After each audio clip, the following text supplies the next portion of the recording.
All right, it is 8 o'clock, or 8:05, so I am going to start off. I decided, looking back at it, I am going to go through the first chapter. Don't worry about it. I'm not going to give you a test on it or anything like that, but there's a couple things in there, and like I said, literally just a couple that I do want to go over with you. Okay, so first section of this book, as it says, it presents essential JavaScript skills. The reason that I decided to go on after we go through these chapters and do that like 12, 13, and 15 or whatever I think I said it was, is that builds on this. All right. And I mean, again, so chapter 1, as it says, presents the concepts and terms you need for developing JavaScript. It is what we went over before, so I only want to hit on the JavaScript stuff. I don't want to talk HTML. I don't want to talk CSS. They have a thing in there on how to use Visual Studio Code. I don't want to go over that. We've done all that kind of stuff already. All right. Today, so we'll do that, and then we will go over chapter 2. And as it says, it presents a starting subset of the JavaScript programming language. All right. Then on Tuesday, tomorrow, we'll go over chapter 3. Okay. Then we'll just take it from there. How's that? So again, it starts with this first chapter, the intro to web development. So let's talk about what's new, so to speak. All right. And now what we've done previously, this is basically what we've done. We've worked with static web pages. There's absolutely nothing wrong with that. All right. Many sites, many successful sites that are out there are static sites. They basically never change. Or if they change, a lot of times you take it down so you can upgrade or add a page or do whatever and bring it back up again.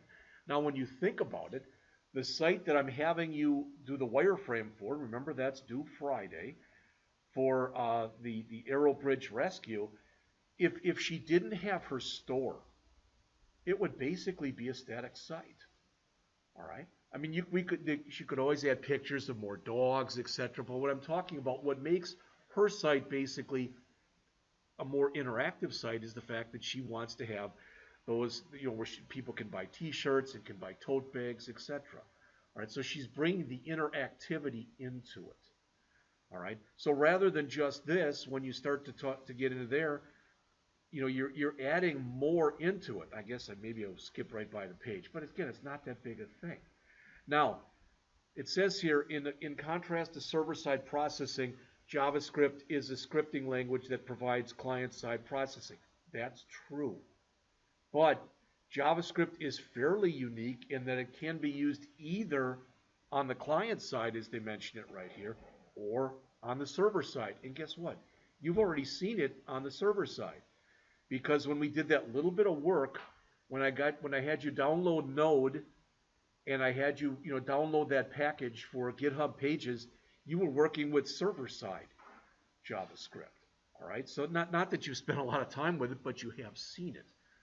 Some of the stuff that we've already done, things like image rollovers, things like slideshows, can be done very effectively using things like Bootstrap or CSS or a combination thereof. They can also be done using JavaScript. All right, so that's some of the stuff that we're going to get into. So why would you want to use JavaScript, for those as opposed to the other ones? It depends. Sometimes you can have more power over what you're doing when you use JavaScript. All right? Okay. But JavaScript, again, is typically, it's equated with interactivity. So here's an example of a store, for example. Okay?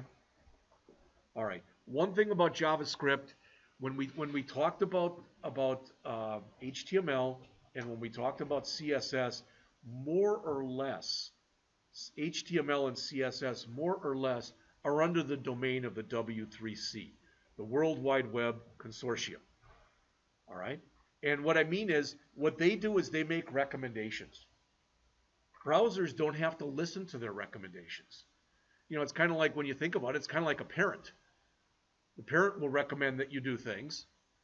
All right? But if they're not around, whether you do them or you don't do them is really more or less up to you. That said, virtually 100% of the browser manufacturers, when there is a new recommendation made by the W3C, they implement it. All right? It's not that they have to, it's just that they do. Well, the reason I'm telling you that is more or less JavaScript is not under the domain of the W3C. It's under the domain of what's called the European Computer Manufacturers Association, or ECMA. In fact, the original name of JavaScript was ECMAScript. All right? So they give you a history. I mean, it's not that it's boring or anything, but the key thing is in here.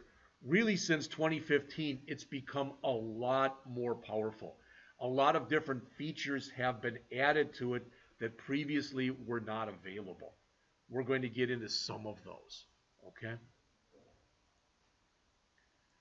Virtually every browser supports ECMA, and virtually every browser supports most of the new ECMA stuff.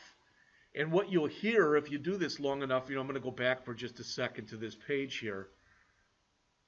All right, notice it's up to ES11, but most of the time when you hear about ECMAScript, it's one of three things. It's ES5, ES6, or ES7. Because most of the stuff for ES8 and on has just been peripheral type of changes, not that big a thing. ES5, where there was a lot of big changes in ES5. All right.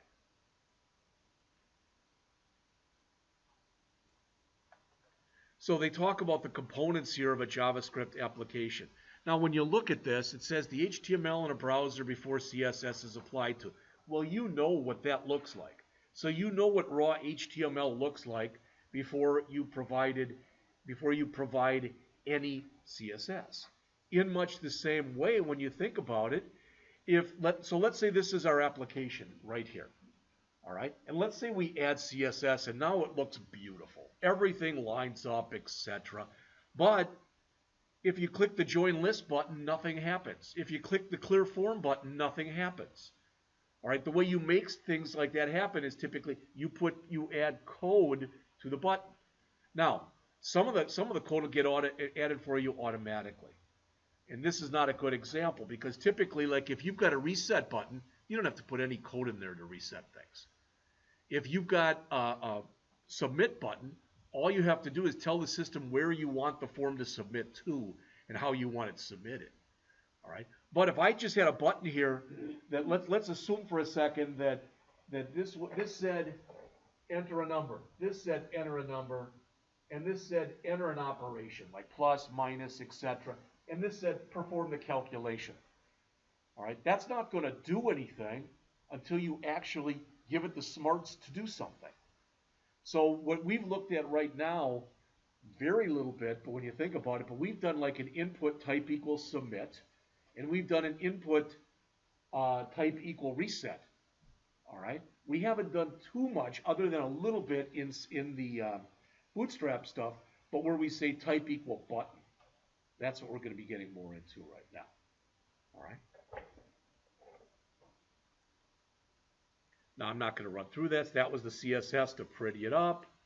But then they get into the JavaScript. Now, let's take a look at this. And again, we looked at this a little bit in the past, but I just want you to understand that one of the reasons that JavaScript is used, not the only one, but one of the reasons it's used is for things like what is shown here, form validation. All right? You want to make sure that when you click the Join List button, before you go and send that out to a server someplace, you validate it. And again, I think I've even gone over this, but I'm going to say it again anyway. So why is that a big thing? Well, let's say you didn't do any validation. You did none. And let's say somebody turned this in just like this. All right? Well, then you would get back messages similar to the messages you see, but they wouldn't be coming from your code.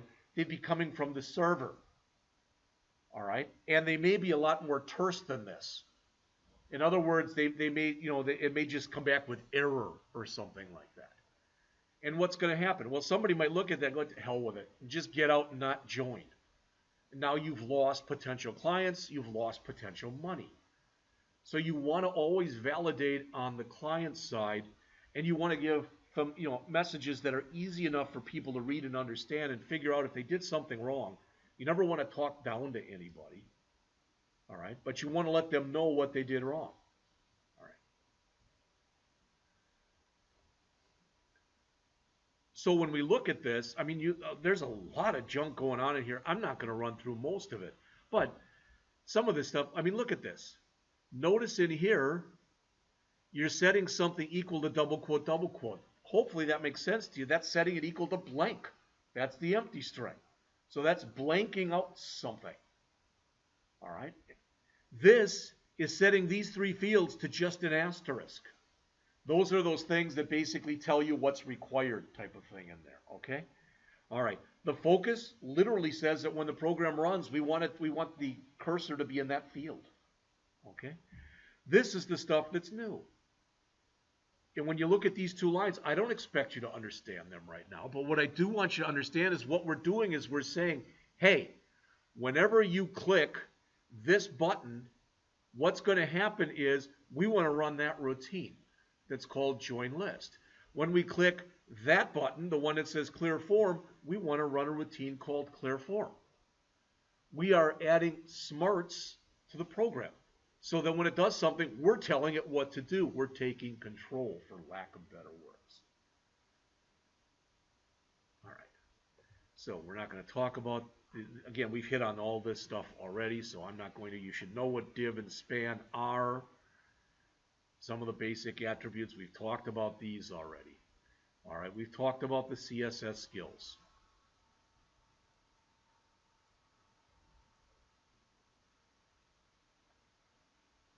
So let's look at this. How to test a JavaScript application. Well, hopefully, with what I showed you before, it made sense how you test it. You'd run the program. You'd click the buttons. All right. And a lot of times it's really good when you've got something and you know they're asking you for something to just click the button anyway, with absolutely sending nothing in there whatsoever to see how the program reacts. All right. Then start putting in stuff that you know is wrong. The goal for you as a developer, and it almost sounds counterintuitive, but it's the truth, is to break your own program. That's your goal. Because it's much better that you break it than you send it out in the field someplace and have somebody else break it. All right, I'll tell you I don't want to bore you, but I'm going to make this very quick. Many years ago, over 30 years ago, you weren't even born then, most of you here. All right, if all of you here, whatever. But the point is, I was a professional programmer at AT&T Bell Laboratories, and this was not me. This is a story. It was in my department, but it was not me. All right. There was a guy who added some code to a feature for the telephone that was bad. There were problems with it. All right. So they cut everything over, which means they started using the new code, and it broke. People were complaining. They picked. I don't have dial tone. All right, again, this is back in the olden days when that was an issue, all right? So what happened was the person knew what the problem was. They flew them down there. It was to Columbus, Ohio. They flew them down there. They fixed it, and within a couple hours, it was working. Then they brought the person in, and they told everybody what had happened, etc., and we were all supposed to clap. And we had a guy working there. He was an older gentleman. Ernie Gomez was his name. He probably isn't even around anymore. He was fairly old 30 years ago. I don't know. But the point is, Ernie and I were talking afterwards, and he goes, and he was a very terse gentleman, a nice guy, but he said the guy effed up, and he got rewarded for it. He said, something seems wrong with that. So what Ernie did, and hopefully I'm not going to get Ernie in any trouble if he's still around, but the next time the project he was working on, he did the same thing on purpose. Okay? And guess what? They flew him down, and they had him fix it, and he fixed it, and then they came back, and the same kind of thing happened. And he said, I've lost a little bit of respect for this place because you F up and you move up. All right? But the point is, if you screw up, stuff doesn't work. If you don't add the code you're supposed to be adding to something to make it work, it's not going to work. All right? There was, I used to get a lot of computer magazines. Some of them hard copy, some of them electronic copy. And one of them had a good quote. It said, the computer is no smarter than the person sitting in front of it. And I said that in class once, and there was a gentleman up in front, a young guy. Well, that's pretty offensive. I said, why? Well, you're calling me an idiot. No. No, you might have taken it that way, but I didn't call you anything. All right? So, again, you press the clear form, these fields clear out, these get the asterisks. Okay? You press join list, it's going to check to make sure you've got an email in here and that it's a valid email. It's going to check in here, and really all it has to check is whatever we put in here, does that match it? So if I put Jeff in there, that's going to fail that test. But technically, if I put Jeff in here, it's going to pass that test. Does that make sense? All right. And it asks for a first name. Now, it's not, unless we put a check in there to make sure it's checking for alphabetic characters, I could put 57 in there, and that's a fine first name. It has no way of knowing. All right. So it's just looking for the presence or absence of something as far as the first name goes. But here it's looking for a format. Here it's looking for a match. All right. Now, finding errors in your code, I will tell you this, and you don't have to try it right now, but I want everybody, if you would please, to look up on the screen. So I'm just going to go here. Here is, I was watching this presentation the other day. Okay, so this is literally just something out on YouTube. In fact, I should probably, I'm going to go here. This is something I'm going to be doing in the afternoon class. Okay, so I'm out on the internet. If I hit F12 right here, and you know what this does, it brings up the developer tools. All right, and we start looking in here. What's going to become very important is this right here, this thing that says console. Because in the console, you can type in anything virtually that you want to. I could make a program in here right now. I could come in here and say, alert, hello, and hit enter, and I get an alert box that comes up. I know that's not really wow, but I'm just showing you. That's actually executable code. I can come in here and put 12 times 37 and hit enter, and it gives me the answer. All right. The reason I'm telling you this is when I've taught this class in the past, we've relied a lot on using that alert statement. But I think it's much better to use the console to check things. So if I come in here and I've got code and I type in alert hello, you already saw what happened. But if instead of typing in alert hello, if I type in console.log hello, you can see what happens. Basically the same thing. Now, one thing to realize is what I just did was I called a function. I called a function called log. It's part of my console. Functions always return something. All right, when they're done, they always return something. Well, this didn't. There's nothing to return. So what it returns then is what's called undefined. So when you see that, that's what that means. If you're ever looking at the console and there's nothing there, it just means nothing was returned. All right? Okay. So that's some of the stuff that they're showing in here. All right. Now, there are other ways that you can find errors. We're going to look at some of those. I think it's chapter 5. They talk about how to debug an application.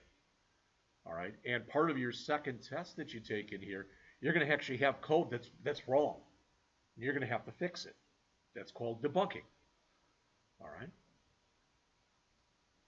So this was on Visual Studio Code. Nothing big here. Again, hopefully you're at least developing a comfort level with Visual Studio Code. All right. And this is just going to be another kind of file that you're putting in there. You've already, if you've been doing it the way we've been talking about, you've already been creating the JS folder. And a JavaScript file is just a file that literally has a .js extension. That's what a JavaScript file is. All right, you're going to start making them, or we're going to start looking at them already today. I think that's just about it. Yep, good. All right, so let's jump into this. So this is going to be, I guess it's a combination of Chapter 1 and Chapter 2.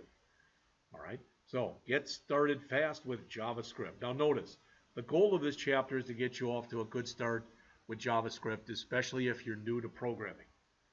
Now the good news is maybe you haven't exactly programmed, but you're comfortable at least as far as utilizing an editor, putting code in, running code, And if code doesn't work, trying to fix the code and figure out why. So you've already done some of the stuff that they're talking about in here. All right? Well, as it says in here, let's take a look. How to include JavaScript in an HTML document. I think I mentioned this the other day, but I'm going to say it again anyway. Just like with CSS, you can put it in 3 different ways. All right? You can have it in an external file, which normally is the recommended way of doing it. All right? You can include it in a script line inside. All right? And the other thing is, as it says there, you can even use the no script, which for whatever reason, it is possible, it is permissible. If you go into your settings in Chrome or whatever browser you're using, you can turn JavaScript off. All right? And you can even account for that and let the person know, hey, I can't run this because you don't have JavaScript on. All right? We'll look a little bit at syntax, some of the data types that are in here, expressions. This stuff is very advanced, so don't worry about objects and methods and properties. You'll get parse it and parse float because you're going to see examples of it right away. All right? And the program or the chapter ends by showing you 2 applications. All right? Now, I did get a hold of Evan this weekend, and what he told me he has done is basically he's given everybody all of the written tests already. And it sounds like he's giving them to them in electronic format, I think. Because he's only meeting with them 1 day a week, so that's my guess. I never asked him that, but that's my guess. So I've got all the tests, just about all of them ready to go, and I can do the same thing. All right? And I'm going to give you, by the end of the period probably today, all the tests, all the homework, and all the labs. Now, what I've decided to do, turn this off for a second. Okay, so again, we'll finish this up with these 2 illustrative applications. All right. So you use a script element regardless to bring JavaScript into a program. All right? If you do this, like they're shown right here, that means I'm bringing in an external file. So I'm telling it to go into a folder called JavaScript. Again, ours would be JS, but that's fine. And it's going to be called calculate_mpg.js. What that says is make everything in that file available to what I'm working on right now. Does that make sense to everybody? Okay. You can also embed JavaScript right into the page. Just like you can use a style tag. And you can do this either in the head section or in the body section. The recommendation, I think I told you this the other day, but I'm going to say it again anyway. The recommendation is that you put it in the body section at the bottom. You put all your JavaScript in the bottom right before your ending body tag. Because then it's the last thing to load. So if you're going to be doing something in your program up earlier that's going to depend on, that the stuff below depends on, it should be loaded already. Now there's other things too, and we'll talk about that as we get in there. There's a little bit more to it than that. All right, but let's look at this. This might not make a lot of sense, but I just wanted to show it to you anyway. So you already saw that alert where I did hello. So you run this program, and what's going to happen is an alert's going to come up, and it's going to say the calculate MPG application. Literally, it'll come up like that. You'll click OK. Then an input box will come up, which means a box on the screen that'll ask you for information. And it'll come up and it'll say enter miles driven. And it'll expect you to put in a number. So let's say you put in 400. All right? And then that 400 will end up going into this, what's called a variable called miles. Then we'll be asked, how many gallons did you use? I'm giving a real simple example on purpose. And you put in 16. All right? Then 16 will go into gallons. Then you'll take the 400, divide it by 16, which gives you 25, and it'll put 25 in there. And finally, it'll print out miles per gallon, 25. Does what's going on there make sense to everybody? Let's break it down just a little bit more. You'll notice that this line right here, this line right here, and this line right here all have the word parse in front of them. If in any of those 3 lines, so if up here, let's say I leave enter miles driven blank, or I put in hello, whatever. All right. Then it puts a special value in there called NaN. That means not a number. You can even check for that, because it really doesn't make much sense if either miles driven or gallons used or both, I don't put a number in there. It doesn't make sense to try to do the division. JavaScript will still let you do an NaN divided by NaN. Guess what it gives you? NaN. So it'll let you do that, but that's kind of silly to do that. And as you'll see as we go on, you can even check for NaN. And it's important when you do this, both N's are capitalized, not a number. All right. Now this says parse int. What that means is it's going to keep looking. Whatever you put into that box that came up and said enter miles driven, it's going to keep looking until it finds something that's not a number. So if I put in there 37.12, it's not going to fail. Even though it's looking for a whole number, it says a 3, oh, there's a 7, there's a period, no, I'm done.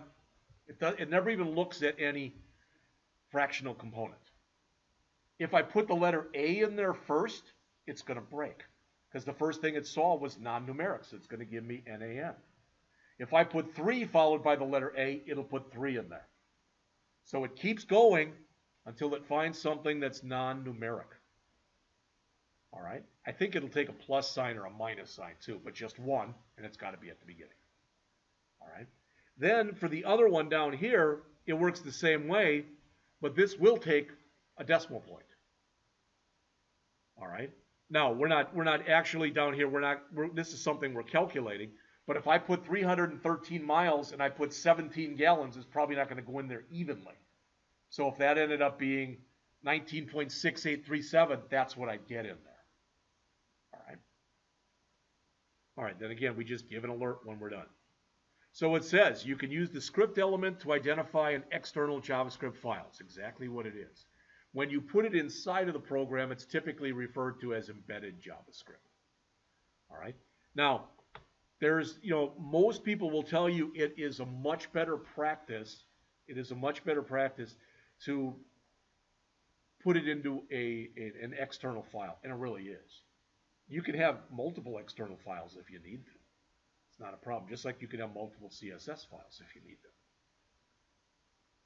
All right, this no script, it's not used as much today because most people don't even know they have JavaScript on their computer, and if they do, they're like, okay, why would I want to turn it off? All right, so they're more sophisticated users that might turn it off, but you can check for this. And what's going to happen is if JavaScript is disabled, this stuff is going to show. All right, so again, it'll come up and say, get the most from it, please enable JavaScript in your browser, type of an idea. They even show you here how to disable. I'm not going to go over it. We don't want it disabled, but you can. All right. All right, so let's take a look at the syntax here. And again, don't worry about the code in here. Worry about how the code is written. Do you all hear me? We're going to start off very slowly. This is a fairly complex problem right here. Even if it doesn't look like it, it is anyway. Now you'll notice that up here, it says const join list equals, and boy, this looks really ugly. Okay. One thing that's different about JavaScript than most programming languages is JavaScript is really free-form. And what I mean is it allows you to do a lot of things that you can't do in other programming languages. One thing that you can do in JavaScript that you can't do in any other language that I know is that you can create a function which is just a unit of work that ideally does one thing, and you can use it as a variable. All right, that's what they're doing here. So just don't think about it any more than that. Don't worry about it, okay? But the next line there is kind of important. This line right here that says use strict. We're going to put that in virtually every program that we do. JavaScript is unbelievably forgiving. If you forget to do something that you must do in other programming languages, JavaScript says, oh, you meant to do that. You meant to put a semicolon at the end. Oh, you meant you did this, you did that. No, use strict says we're not going to allow that kind of stuff. you might as well learn to code the right way from the beginning. Because if you develop really sloppy habits, and then you go to another language that doesn't allow sloppy habits, you're going to kind of be hosed. You know, I've mentioned this before, probably not to you people, but again, I had a friend who was in a band many years ago. All right, I went to see him play one night, and they were pretty good. But he was a guitarist, and he did a couple solos, and he was good. But I said, "You ever been up there and been in the middle of a solo and had a string break?" And he just kind of laughed. He said, "Yeah." I said, "What do you do?" He said, "Typically, I walk over to the amp and turn it up a little bit when I get a chance, because then people can't even know that or if it's distorted or whatever. JavaScript allows you to distort. UStrict tries to minimize the amount you can distort. All right. Then you'll notice here we've got the word const. And it's a weird word because technically constant means you can't change it. But in JavaScript, you can change constants. Sometimes. All right? Not all the time. If I come in and I say const age equal 21, okay? It's going to allow, it's 21 is the age and I can't change it. But if I do more complex things with a const, I can change it. You're going to understand what I mean when you see more examples. Now there's three types of things you'll typically see right here. Either the word const, or the word let, or the word var. We're going to pretend var doesn't even exist, because var is the old-fashioned sloppy way of doing things. But if I know, for example, let's say that I'm doing some kind of a sports program where I'm figuring out people's hits and etc. and their averages. It's stuff that could change daily. I'm not going to use const. I'm going to use let. Let allows variables to change. And what's a variable? These are examples right here. These are three variables. What's a variable? It's a place in memory that holds something. With a let, it means it can change at any time what's in there. With a const, it depends. You may or may not be able to change it. All right. These are if statements. You ever see this? You ever been driving and had something like this happen? Let's suppose this is a one-way street right here. So you're driving down here and all of a sudden you come to that. You know, the old proverbial fork in the road. You've got two choices, right? Again, I'm not assuming here if it's a one-way road, you can't back up. All right? So you turn left or you turn right. All right? Well, in the example here, there's more than just left or right. So you can actually go 1, 2, 3, 4, 5 different ways. All right? I'm not going to draw that, but you get the idea. So what they say here is, okay, if that first email address, the one that you saw before, if it's empty, bring up an alert that says email address is required. Otherwise, if the second one is empty, bring up an email that, or an alert that says the second one is required. Otherwise, if the first one is not equal to the second one, bring up that error. Otherwise, if the first name was left blank, put in that. Now, one thing to understand, when you look at this, only one of these things right now, the first one it finds that meets the criteria it's looking for, it stops. So if the if is true, it never checks any of those else ifs. It never checks any of those, that else at the end. Does that make sense? All right. It's kind of like when you take your tests, typically at least. If there's A, B, C, D, and E, only one answer is the right answer. And it's the same kind of thing here.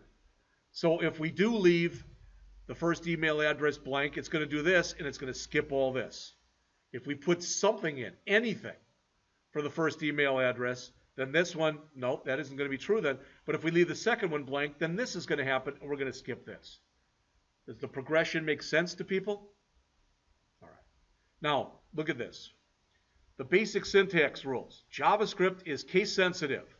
So here we called it email address 1. If later on in your code you type in email address 1 and you leave the letter A later on in your code lowercase, old JavaScript before that UStrict that we're doing would just say okay, and it would create a brand new variable. Now there'd be two of them called email address 1. One with a big A, one with a little a. UStrict says if that happens, try to flag it. All right, so again, trying to make you a better programmer. So it's case sensitive, in other words. All right? Second, each JavaScript statement ends with a semicolon. That's true, except JavaScript doesn't enforce it.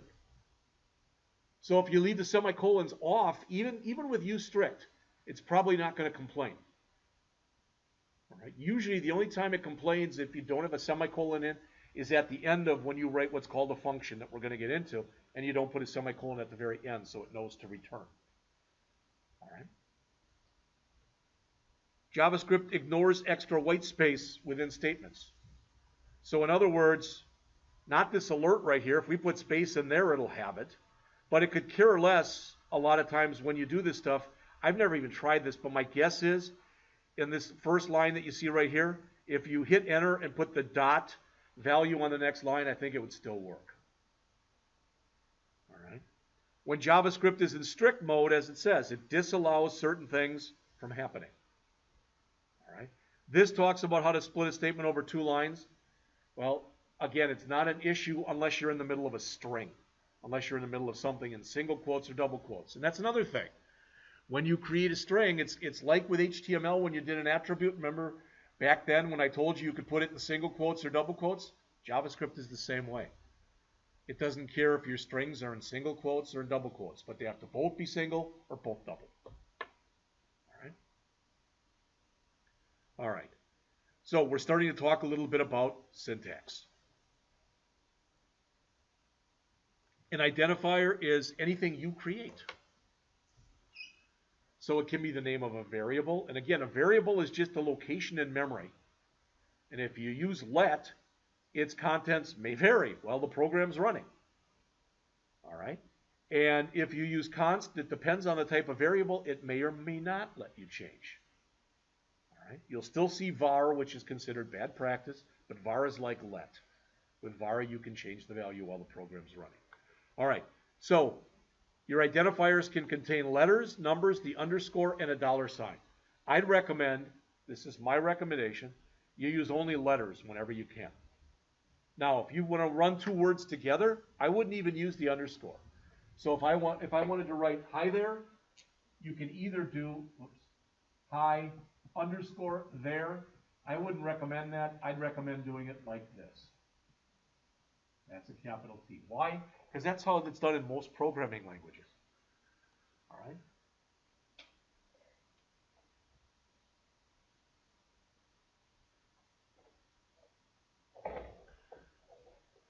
There are about 45 reserved words in this language, which means that they have to be used in a certain way.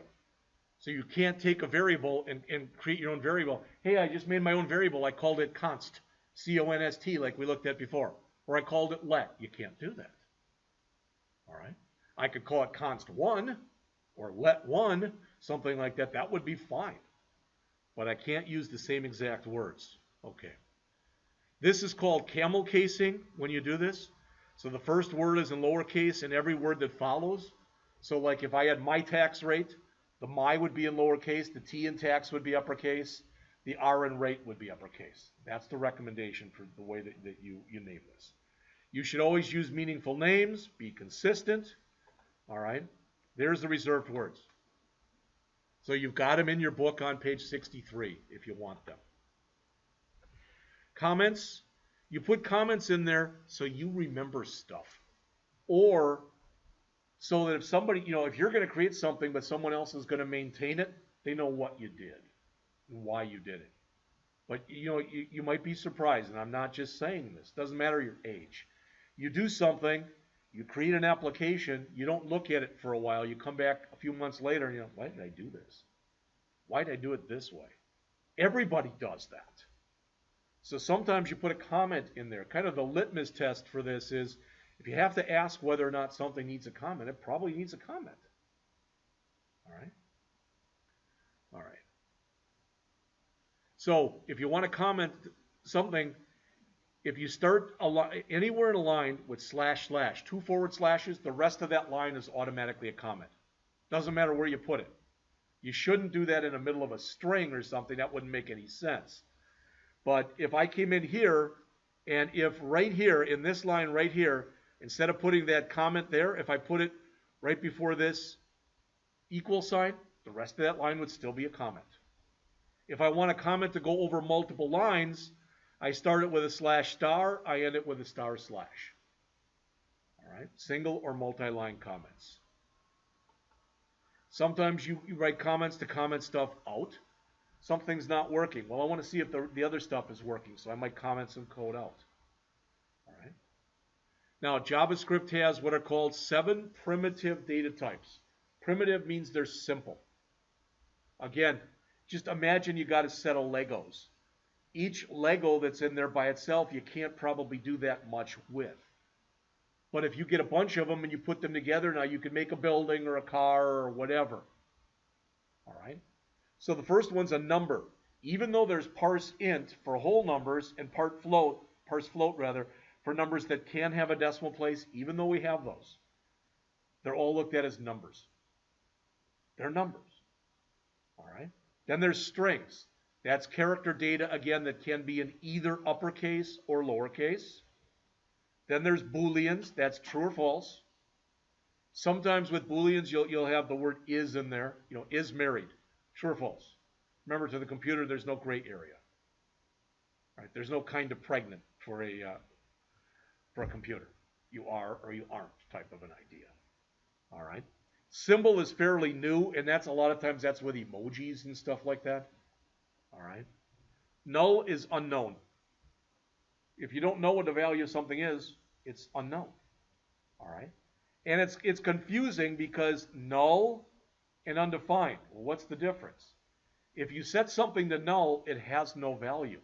If I go in and I'm creating a program and I say let age. If I do 21, age is 21. Should make sense to everybody. If I do this, age is now undefined. If I decide later on in my program, I don't know what the heck the value for age is, then I can come back in and do that and set it to null. Okay? I don't even know if it would allow you to set something to undefined. I think it's set to undefined by the system, but you can set things to null. All right, so if you want more on the different kinds of variables, there's the number, there's the string, there's the boolean. It's the same stuff I just gave you. All right. So what I do want you to understand is when you look at this right here, so let's take a look at this one. Let count equal 1. There's actually two things that are happening right there.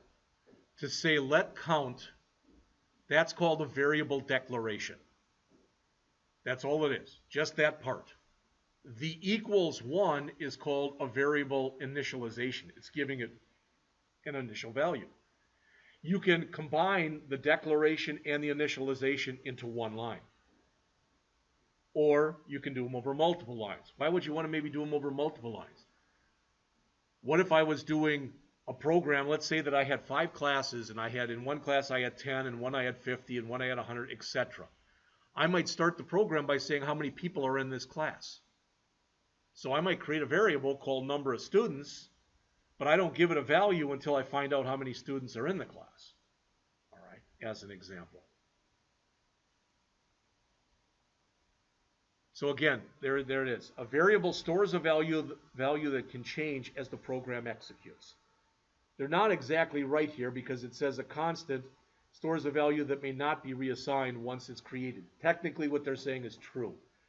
But depending on the type of variable that you use, you can get around that. I don't want to get into that right now. Okay?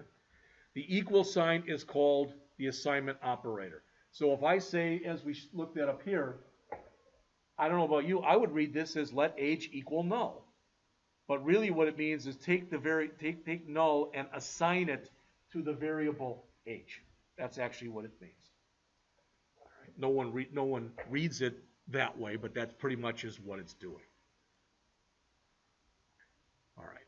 There's a little bit more in here on variables and constants, and it says in here, when JavaScript code loads, the engine scans it and stores any variables or constants you declare using let const or var in memory. It does that first. It goes through your whole program and it finds all the lets, all the vars, and all the constants, and it stores them in memory. Why? Because JavaScript in many ways is not particular. In some languages, if I write a routine here, okay, right where I am right here, and I end up that later I want to use something that's in that routine. I have to define it first, put the code first where I'm going to use it, and then put where I'm going to call it down below. So the order matters. JavaScript, it doesn't. It just scans everything. Again, it's a great language and yet not a great language. All right? I know with my friend Scott that played the guitar, one thing he told me was he also would occasionally go out by himself and play in places. And he told me, he said, I'll tell you what though, he said, a couple times I've been playing out like at a coffee house or whatever with my acoustic guitar, and if the string breaks there, everybody knows it. And there's not much you can do about it. All right? Same kind of thing here. So as it says, it places all variable and constant declarations in memory first. It's called hoisting. You don't have to do anything special to use hoisting. You just use it. It's just available to you. So if you want more than I gave you about var or let or const, you can take a look here. All right, we're going to take a break in a couple minutes. All right, let's get through this section, then we'll take a break. How to work with expressions. Guess what? The good news is most of the stuff that's in here, you already know. You know addition, you know subtraction, multiplication, you use an asterisk. All right, division, you use a /. Okay, the one underneath that with a % sign, that's modulus. All right, so if I wanted to know whether or not a number was odd or even, I could divide the number by 2. It's always, if it's a whole number, it's always going to have either no remainder or a remainder of 1. That's life. That's the way it works. So if I divide a number by 2, and and I check the remainder, and that remainder is 1, it's an odd number. Otherwise, it's an even number. The only reason I'm telling you that is that I could write that as something like this. If number modulo 2 equal 0, don't worry about that, we're going to go over all this stuff. Then I could do an alert and say even, sorry, terrible pen, else I could do an alert that said ow. Now that's a really simple example, but hopefully it's enough that you all understand it. All right? So it's a terrible pen. I didn't realize how bad that was. All right. So plus, minus, multiply, divide, modulo. These automatically add 1 to something. So if I've got a variable, if I've got age and I want to add 1 to age, there's 4 or 5 ways I can do it. I can say age equals age plus 1. I can say age plus plus. I can say plus plus age. Or I can even say age plus equal 1. We're going to get into all that stuff. All right. This is what's called the order of precedence for these operations. So you do the plus plus, and not only is there a plus plus, but there's a minus minus to remove 1. All right. You do plus pluses and minus minuses first. You do multiplication, division, and modulo second, and you do addition and subtraction third, unless you use parentheses. You can always override the order of operations using parentheses. And that's what they talk about it here. All right. So they've got some examples in here. These are shortcuts. This isn't just 1. You can use plus equal. If I want to add 50 to a variable called x, I can say x plus equal 50. If I want to subtract 50 from variable x, I can say x minus equals 60.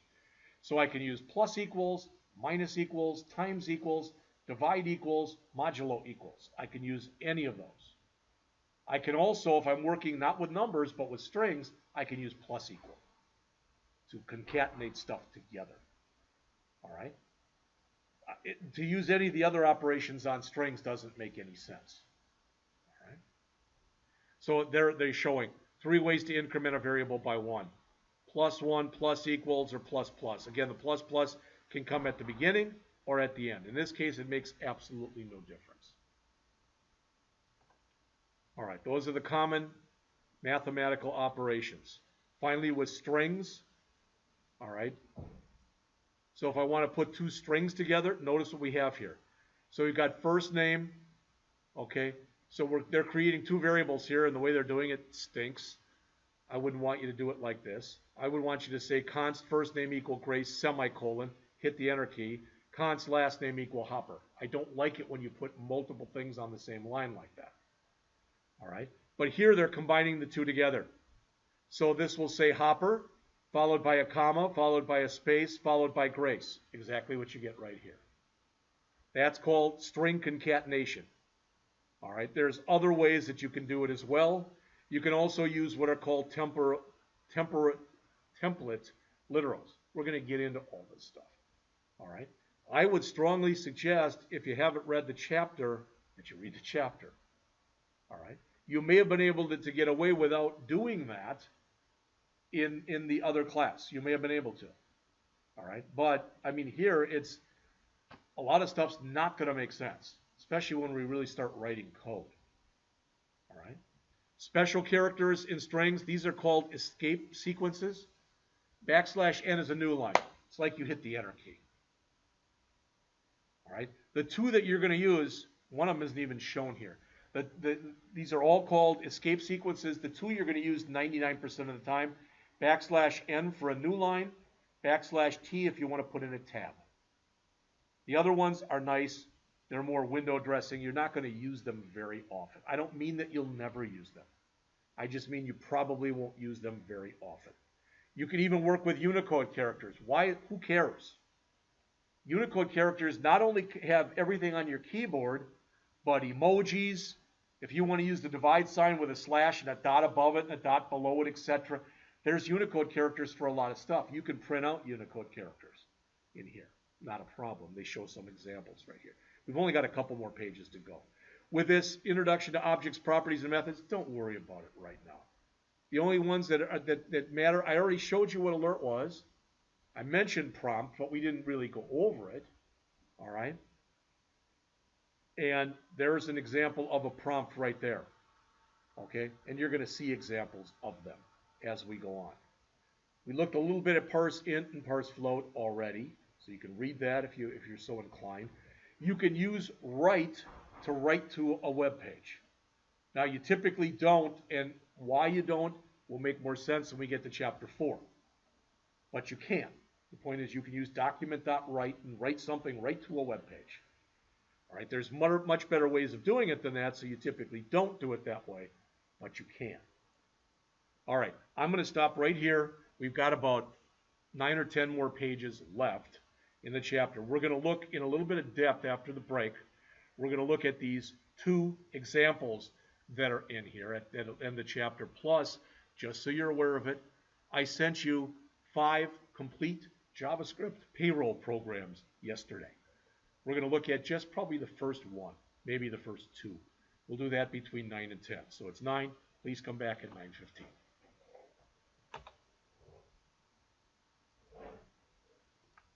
All right, I am going to continue then. Again, we don't have real much to go in here, but I want to go over these 2 problems, and then I want to show you, just introduce you to what I copied over for you today, okay? And the rest of the period will be lab. We'll be done no later than 10. If it's 10 o'clock and I'm still talking, then just say, hey, shut up, all right? It's funny, I had a guy, when I took economics in college, that he said, class ends at 10:20. We don't have bells in this room. If it's 10:20 and you know it is, and I'm talking, he said, you're not hurting my feelings. Just get up and walk away. There were 500 people in there. Sometimes he'd be in the middle of a discussion. We'd all get up and walk away. You know. All right, so it says the chapter ends by presenting 2 applications that illustrate what we just learned. The first we've already kind of looked at. It's the miles per gallon program. All right, it's not complete in that, unless they changed it, I don't believe they have, I could put in negative numbers. We really should check for stuff like that. And we might even talk about, maybe we'll even start with this tomorrow. We'll look at this program, and then we'll talk about how we could fix it, so to speak. It's not that it's broken, but let's say how we could make it better. How's that? So this is what it is. Again, there's an alert that, I'm sorry, this is not an alert. Okay, this is an input or a prompt that comes up and says enter miles driven. Here's another one that says enter gallons used. All right, but again, if I put hello in here in either one of these or leave it blank, it's going to break in that it'll be NaN for those. All right. So here's an example. You put in 375 for the first one, you put in 12 for the second one, and it comes back and it shows you this. One nice thing that you're going to see in this particular program, if you notice that the miles per gallon is nicely done to 2 decimal places, you have to tell JavaScript when you want something nicely done to 2 decimal places. There is a routine that's built into it called toFixed. Little t, little o, big F, little IXED. Then in parentheses, you put how many places you want the decimal put to. If you don't want there to be any, you can put a 0 in there. All right. 1, if I just want to show tenths, etc. 2, typically for dollars and cents, etc. 3, if I was doing a program for batting averages or something with percentages, I might want 3. Typically, you don't use more than that, but there might be a reason to do that. So when we look in here, first of all, you'll notice that the first thing that's in there again is that use strict. So this is the kind of thing I'm going to expect that you put in to all your programs. And I'll know, not just by looking at it, but I'll know because there'll be things I shouldn't be allowed to do your program that I can if you don't put in the use strict. I mean, literally, at least on your first test, that'll be some points. All right, did you use strict? And that doesn't mean you use it 100 places in a program. If everything is in one big file, you put it at the top of the file. That's it. Notice that it's put within double quotes. I think single quotes would work. I always see it in double quotes. And there's a semicolon at the end. All right. Then we've got these things. Now notice here it says, well, wait a minute, they're using const. You just told us we can't. You can't change it. Well, you can't change it in here once the program's running. So once you put in 375 for miles driven, that's what it is. If you try changing miles after that, you're going to get an error. Same thing with gallons. All right. And you'll notice even the answer is a const. Because once you do the division, that's the answer. And then when they're displaying it, there's the toFixed that I mentioned to you before. Now, I'm asking you a question. Please look up on the screen here. I'm going to get rid of all this garbage that's up here. But I'm asking you this, and maybe it's not even a fair question. Is there anything that's going on in here that doesn't make sense to you? Because this is the time to ask. There are no dumb questions. All right? So what are we doing here? We're inputting, right? What are we doing here? We're inputting. What are we doing here? We're doing what's referred to as we're processing. So we're taking the inputs, we're doing something with them to create another thing. What other thing? That's an output right there. Really, when you start talking about this, what we're doing is we're doing 3 operations. We're doing inputs, where we're putting something into the program. We're doing processing, where we are manipulating either what we put into the program or something else. And we're doing outputs, which is what we're showing to the user. That's basically, in a nutshell, that's what we're doing. That's what programming is. All right. And then right here, looks a little weird. What are they doing? They're writing HTML. And notice these are backticks. Can you see this here and here? Backticks. It's way up in the upper left-hand corner of your keyboard, right underneath the escape key. All right. That allows you to use what are called template literals. What that means is right here, that's a template literal. You're taking the variable, you're putting it inside of curly braces and prefacing it with a $sign. It used to be in the olden days, like a couple of years ago, all right, that when you did this, you didn't use the backticks like this. You would have said label, that would have been in single quotes, space, plus space, miles, space, plus space. But what you're able to do with these template literals is you can combine everything into one. So what we're doing right here, and it's kind of cool, really, we're using JavaScript to write HTML. All right, and you can do that. You can write CSS with JavaScript. You can write HTML with JavaScript. You can write regular text with JavaScript. I suppose, I don't know why you'd ever want to do anything like that. You could probably write an entire book, all right, and basically work with it in JavaScript. Again, I don't know why you'd do that, but I guess you could. All right, here's another one. This is a test scores application. So when you look in here, it's pretty simple. Again, imagine we've had 3 tests so far. I know we've had more, but imagine we had 3. To ask you to put in the first one, ask you to put in the second one, ask you to put in the third one, add the 3 together, divide by 3, and get your average. Does that make sense? Now, think about what we'd want to do in here. We'd probably want to set up constants where we would have maybe a constant called max score, which would be 100. Another one called min score, which would be 0, because usually in most tests, that's the range. All right? That way, if somebody put in 150, well, a lot of you yesterday would have been real happy if I wouldn't have been watching what I was doing, because on the written tests, they were worth 25 points, and I just break them into percentages. So if you got 90%, you got 22.5. That makes sense? But a couple times I wrote 90 in there. And the brilliant package that we have for our grades takes that. So it says with 95 or 25 points possible, you got a 90. And it does that. And it adds it onto your total points. And I looked at a couple grades. I thought, wow, they're doing better than I thought. And I thought, well, maybe I ought to look at that. And I did. Okay. And I always check that stuff out before final grades go out, just so you know. So if I do screw up, hopefully I catch it. So this is going to come up 3 times. Does that make sense to everyone? All right.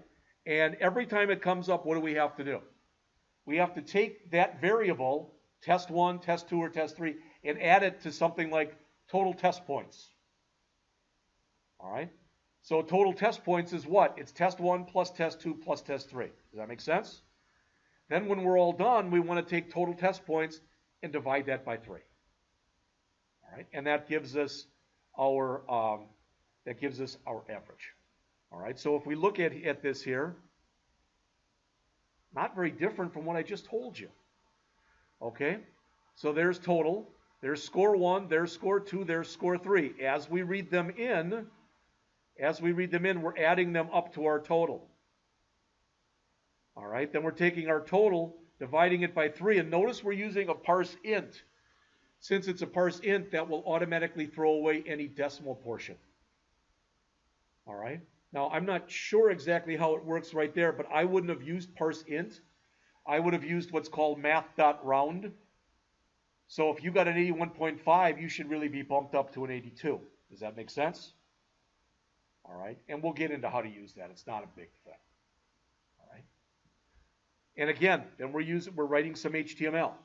So what I plan on doing with you tomorrow when we start, before we go into chapter 3, I'm going to go back and rewrite both of these programs and try to smarten them up, so to speak.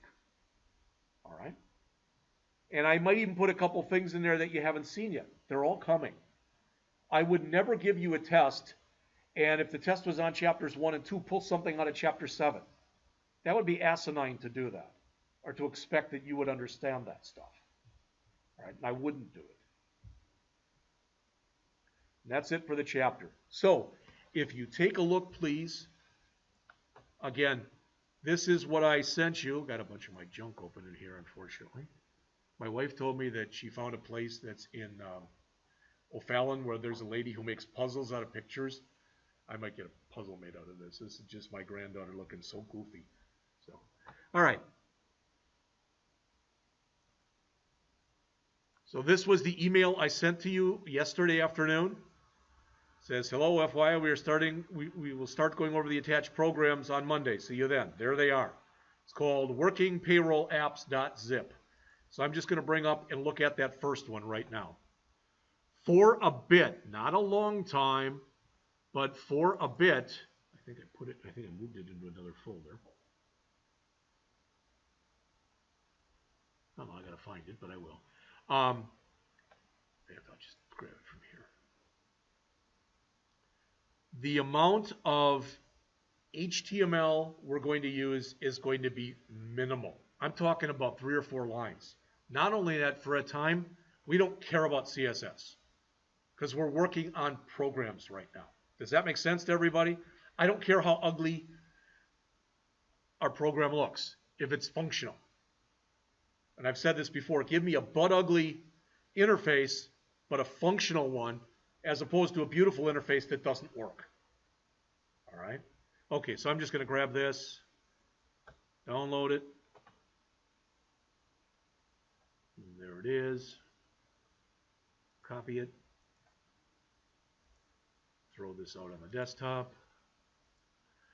All right, so if you open this then, and you can just watch, you don't have to play along, so to speak. All right, but I notice that there's 6 iterations here, 0, 1 through 0, 5. There actually is another one, but I'm going to hold off on that one because that's not until we get into like chapter 13. All right, so I'm going to open up test00.html and payroll iteration 00.js. We're going to look at those and the first one. That's going to be it today. All right. Now, well, maybe I lied. 10 lines. That's all of our HTML right there. So what is this doing? It's putting in our body, we've got a button in there that says run program. When we click the button that says run program, when we click it, it's going to run main. Where's main? That's right there. Does that make sense? Because if it doesn't, you better say something. There's just a button that's going to be our entire interface is a button that says run program. When you click that button, all the code in here is going to run. All right? So just to show it to you, that's the interface. There's the button, run program, you run it, brings that up. Now the problem is, if I run the program 100 times, guess what? I get the same values every single time because they're hard-coded in. Does that make sense? All right. So in the second one, the only other one I'm going to show you today, we set it up so that they're not hard-coded in. All right, but let's just take a look at this. So again, unless there's questions, I'm not going to spend any more time on this right here. Guess what? The next program we look at is exactly the same, except it says 01.js. Then the next one is the same, but it says 02. So the interface for every one of these is exactly the same. The only thing that's different is the output. All right. Now, what I did here, and did I go a little nuts? So probably. But you'll notice what I'm showing in here, this whole thing in here that's in green, and it'll be in green too if you do it in Visual Studio Code. It's a comment. All right. And what am I showing you here? Well, there's a very simple comment explaining what the program is doing. That's it. Typically called a program prologue. This right here is called an Ipo chart. Ipo for input, processing, output. Some books call it a hypo chart for hierarchical input, processing, output. Depends on the book you read. They're virtually the same thing. So what does it say here? Well, it says what we're inputting into this program are 4 things. First name, a last name, an hours worked, and an hourly rate. Those are our inputs. So from those inputs, once we get them in, we calculate the gross pay. Then we display everything, including the gross pay. Does that make sense? All right, you're not going to be asked to do this. You're not going to be. In fact, I used to teach a class at the school I used to teach at. It was called something like IT logic, and people had to learn how to do this. I think it's a good thing to do, and whenever I start on a problem, if it's like I don't even have a flaming clue as to how to get started, I start with something like this. All right. Then down below that, this is referred to as pseudo code. So the idea is, let's say that Gabriel gets a job as a programmer and he's been programming for a few years and he knows a half dozen different languages. So he goes to work at a new place and they say, we want you to do this. And you say, fine. What language should I do it in? And they say, what do you know? And he says, all 6 languages. Oh, we support all those. You can do any of them. He's not sure what language he wants to use. So he can write it in pseudocode first. And what pseudocode is it's a cross between programming code and English. And the idea is somebody can grab pseudocode and put it into any language that they know. Does that make sense? All right. So we're declaring 5 variables here. Notice I got string and real. Don't worry about that. String just means it'll hold characters. Real means that it can't have a decimal place. That's all it means. Okay? Then we calculate the gross pay by one by the other. We're not worrying about overtime. We're not worrying about anything. It's just give me a number, or give me your name, give me your first name, give me your last name, and we're setting the hours worked, we're setting the hourly rate, we're setting the gross. You know, these are not going to change. That's why every time we run this program, it's got my name in there, 40 hours worked, $25 an hour, $1,000. Every time you run it, because I'm hard coding the values in. All right? So the program itself, not very long. There's the whole thing. I do want you to understand something, all right? And that is, there's nothing magical about the word main. But in some programming languages, it starts programming with a function called main. That's why you often see that in JavaScript, that when somebody has a function that they write, just one, they call it main. All right? Okay. So, and look at that, letable. It's because I went in there and I changed all these vars to lets, and so that should have said variable. So let first name equal Jeff, let last name equal Scott, let hours worked equal 40, let hourly rate equal 25, let gross pay equal 0. Can somebody take a guess, taking a look at those 5 lines in lines 41, 42, 43, 44, and 45? Which variable technically, which of those 5 variables technically did I not need to set a value for? That's right. I could have done this. Then gross pay would have had a value of undefined. It would have been totally okay to do that. The only problem would have been if I tried to print it out, all right, before it was set, it would say undefined. JavaScript does not break when it finds undefineds. Other programming languages do break when you do something like that. All right, not JavaScript though. All right, so then all we're doing here is gross pay equals hours worked, which is 40, times hourly rate, which is 25. Would you agree with me looking at line 47? The order in which I put those two things after the right of the equal sign does not matter. Because 40 times 25 is the same thing as 25 times 40. Doesn't matter. Sometimes order does matter in what you're doing. This is a case where it doesn't. This is going to write out that alert. All right. So first name, last name, and you already saw the results of that. Now I could take this right here. I'm going to grab every bit of it. I'm going to copy it to the clipboard, hit enter a couple times. I'm going to paste it back in. And I'm going to change this from alert to console.log. All right, so it's the same thing, exact same thing, but instead of there, it's now console.log. All right, and I'm going to come back and I'm going to run the program. And I click that. Same thing that you saw before. All right, but there it is. All right, the advantage is that if you log something, it's there anytime you go back and take a look at it. When you do an alert, as soon as you click OK, the alert goes away. So if for some reason this was not working correctly, if I had a wrong formula or something else in there, I'd want to go back and change. It's much easier to work with console.log. But they do exactly the same thing. Does that make sense to everyone? All right. So that's the first one. I'm going to very quickly go over the second one. Like I said, we'll be done in 10 minutes or so. All right. So I'm going to open up the second one, which is 01. Again, as I mentioned to you, exactly the same interface as what we had before, except the last one was 00, this one's 01, and I did do something here I wish I wouldn't have done, but I just said to hell with it. I'm not going to change it. Plus, it gives me a chance to make fun of myself. But you should never name files like this. Always use all lowercase letters. Don't even use hyphens. I would have been much better off doing it like this. Something like that. Now, I'm not going to do that because the other one's got the other name. If I did it, it's going to break. But just so you know that, that's a much better way of naming. It's a more standard way of naming things.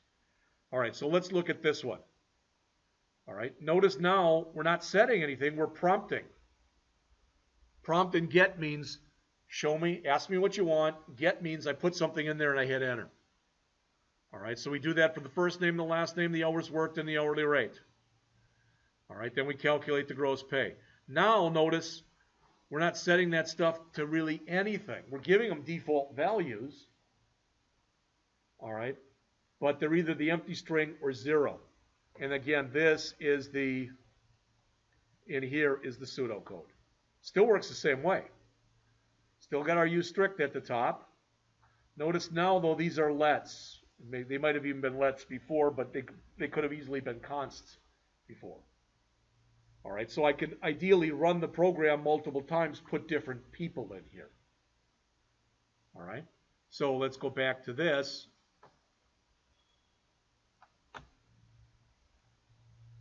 Notice in there, I even put a default value. All right, that's kind of like using the placeholder that we had in HTML, kind of the same type of thing. All right, and again, as soon as I start typing, boom, it changes. Now, instead of me, I'll put in Jeff Jones. Now, there's no overtime in here. We'll get into that stuff. Okay, and if I put in here I worked a negative 34 hours, and I hit enter, it takes it. All right, and for the rate, if I put in, you know, $10,000, it takes that. Now, it gives weird answers, but it takes it. I didn't want to go into any more than that because of the fact we haven't talked about really if statements. You saw a simple example in the book, but we'll be getting into that very shortly.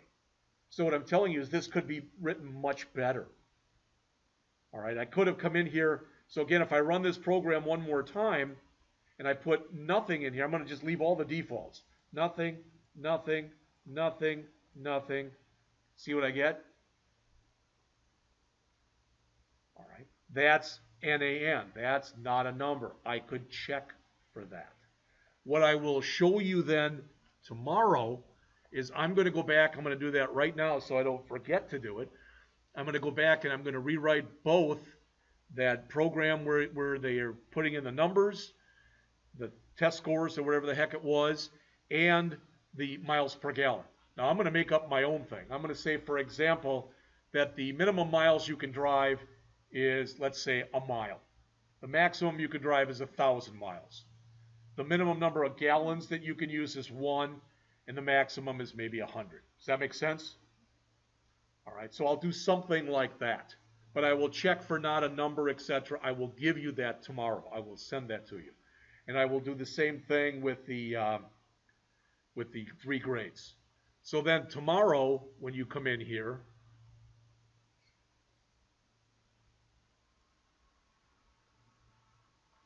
we'll go over this, the essential JavaScript statements. So what you'll see in here, okay, what you'll see in here are if statements, also loops. Did you notice that when I ran this, if I wanted to run it again and put in different numbers, I had to run the program again? If I use a loop, I can set it up in, if I want to, an infinite loop where it'll run an infinite number of times. Or if I know I've got 100 employees, I can set it to run 100 times. All right, so I've got some more stuff that I can do with it. Now, when we get to this part in here, how to work with arrays, I am going to explain them to you. It's a later chapter. It's like 15. So there'll be nothing. In fact, if for some reason Paul or Evan put arrays on your test, I'm taking them off. All right, but when we get to that point that we cover them in class, they'll be put back in.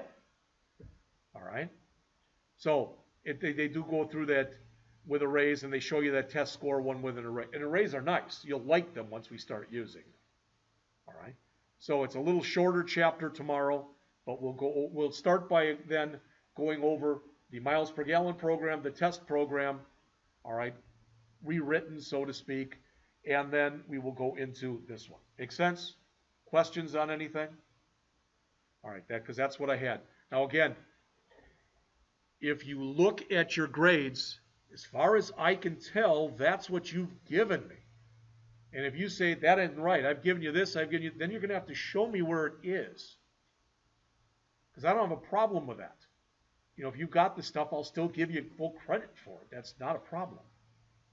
All right. Some of you have turned in very little work in here, you know, and it's reflective in your grade. And I'm sorry about that. I don't know, you know, that's how you get graded. All right. All right. There's no other questions, and that's it until tomorrow.